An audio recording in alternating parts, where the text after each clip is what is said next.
Thank you very much. We will now hear the negative. Thank you. Good evening.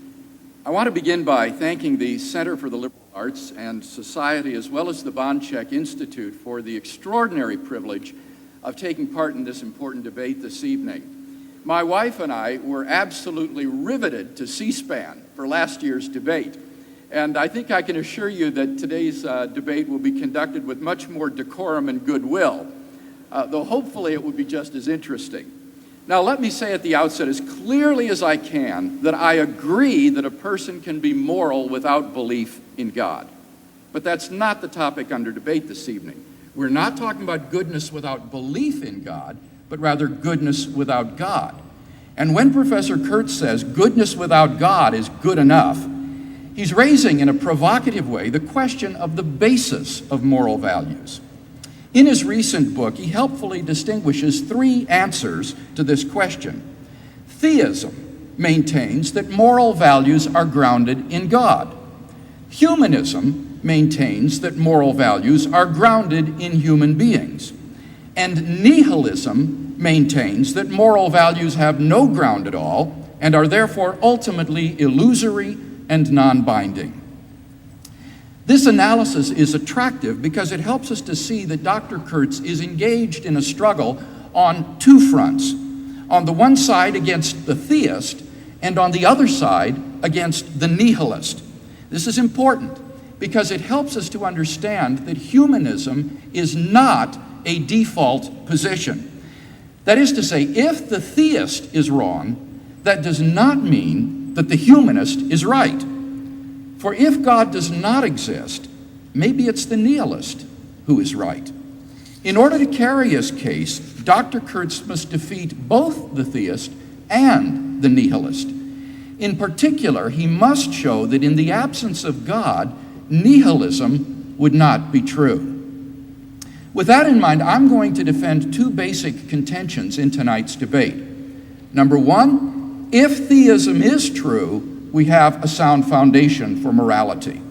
And two, if theism is false, we do not have a sound foundation for morality. Let's look at that first contention together. If theism is true, we have a sound foundation for morality. Here I wish to make three subpoints. First, if theism is true, we have a sound basis for objective moral values. To say that there are objective moral values is to say that something is good or evil independently of whether anybody thinks so. It's to say, for example, that the Holocaust was morally evil, even though the Nazis who carried it out thought that it was good. On the theistic view, objective moral values are rooted in God. He is the locus and source of moral value. God's own holy and loving nature supplies the absolute standard against which all actions are measured. He is by nature loving, generous, just, faithful, kind, and so forth. And thus, if God exists, objective moral values exist. Second, if theism is true, we have a sound basis for objective moral duties.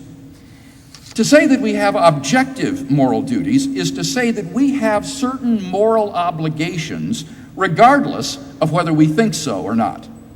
On the theistic view, God's moral nature is expressed toward us in the form of divine commands, which constitute our moral duties. Far from being arbitrary, these commands flow necessarily from his moral nature. On this foundation, we can affirm the objective goodness and rightness of love, generosity, self-sacrifice, and equality, and condemn as objectively evil and wrong, selfishness, hatred, abuse, discrimination, and oppression. Third, if theism is true, we have a sound basis for moral accountability. On the theistic view, God holds all persons accountable for their actions. Evil and wrong will be punished. Righteousness will be vindicated, despite the inequities of this life. In the end, the scales of God's justice will be balanced. We can even undertake acts of extreme self-sacrifice, which run contrary to our self-interest, knowing that in the end these acts are not empty and ultimately meaningless gestures. Thus, the moral choices that we make in this life are infused with an eternal significance. So I think it's evident that if God exists, the objectivity of moral values, moral duties, and moral accountability is secured. Theism, therefore, provides a sound foundation for morality. That brings us to my second contention. If theism is false, we do not have a sound foundation for morality. Here again, let me make 3 subpoints. First, if theism is false, why think that human beings are the basis of objective moral values? Dr. Kurtz thinks that human flourishing is the be-all and end-all of human life. But if there is no God, what reason is there to regard human flourishing as in any way significant? After all, on the atheistic view, there's nothing special about human beings. They're just accidental byproducts of nature, which have evolved relatively recently on an infinitesimal speck of dust called the planet Earth, lost somewhere in a hostile and mindless universe in which are doomed to perish individually and collectively in a relatively short time. As Dr. Kurtz himself writes, the human species is only one among many of the life forms that have emerged on Earth.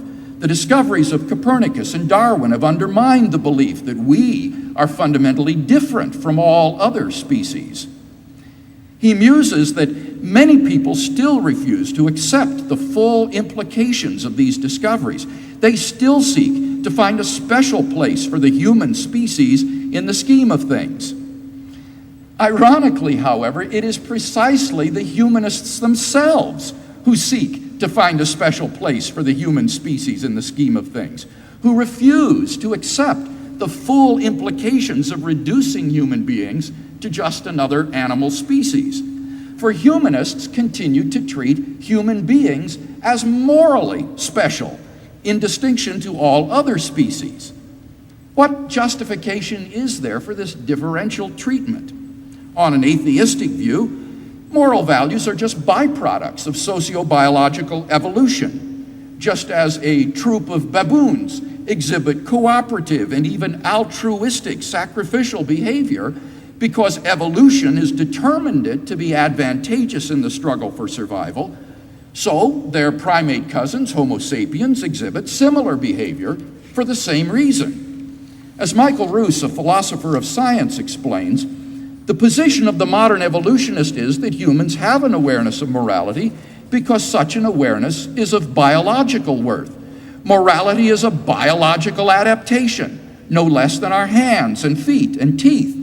Considered as a rationally justifiable set of claims about an objective something, ethics is illusory. I appreciate that when somebody says, "Love thy neighbor as thyself," they think they are referring above and beyond themselves. Nevertheless, such reference is truly without foundation. Morality is just an aid to survival and reproduction, and any deeper meaning is illusory.